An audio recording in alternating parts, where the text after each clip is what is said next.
নমস্কার। জাতীয় নির্বাচনের দিন ব্যতীত গণভোটের কোনো সিদ্ধান্ত বিএনপি মেনে নেবে না।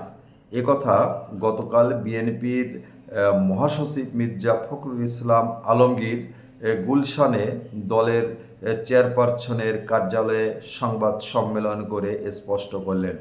তিনি বললেন গণভোটের সিদ্ধান্ত যদি জাতীয় নির্বাচনের আগে হয় বা সরকার যদি জাতীয় নির্বাচনের আগে গণভোটের সিদ্ধান্ত নিয়ে থাকে তাহলে সে সিদ্ধান্ত বিএনপি মেনে নেবে না এবং এর সিদ্ধান্ত হবে অযৌক্তিক, অবিবেচনা পশু।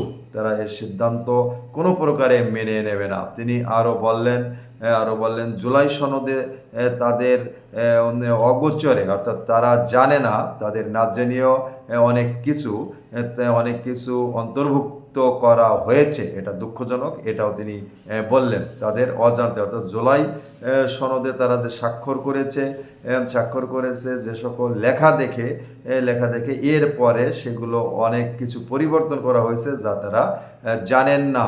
আরও তিনি অনেক কথা বলছেন একদিকে গণভোটের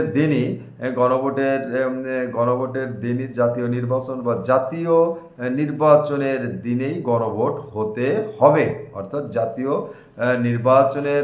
নির্বাচন যেদিন অনুষ্ঠিত হবে সেদিনই গণভোটের সিদ্ধান্ত বিএনপির, এবং সেই সিদ্ধান্তে অটল বিএনপির স্পষ্ট করেছেন গতকাল বিএনপির মহাসচিব মির্জা ফখরুল ইসলাম আলমগীর।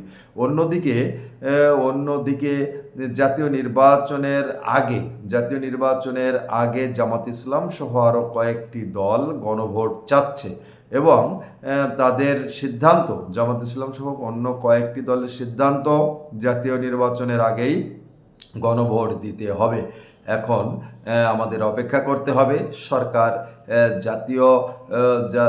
জাতীয় নির্বাচনের আগে গণভোট দিচ্ছেন নাকি নির্বাচনের দিন, অর্থাৎ জাতীয় নির্বাচনের দিন গণভোট দিচ্ছেন। এ পর্যন্ত যতগুলো আন্দোলন জামাত ইসলাম সহ আরও কয়েকটি দল করেছে, বিশেষ করে এনসিপি, জামাত ইসলাম বর্তমান সরকারের সময় প্রত্যেকটা দাবি দাবা কিন্তু প্রায় মেনে নিয়েছে, অর্থাৎ অধিকাংশ দাবি দাবা মেনে নিয়েছে। এবার দেখা যাক গণভোটের সিদ্ধান্ত কি বিএনপির কথা অনুযায়ী সরকার সিদ্ধান্ত নেয় না জামাত ইসলামের কথা অনুযায়ী সিদ্ধান্ত নেয়। আপনারা আপনাদের মতামত কমেন্ট বক্সে জানাবেন। আজকে এই পর্যন্তই। সকলে ভালো থাকবেন, আবার কথা হবে। নমস্কার।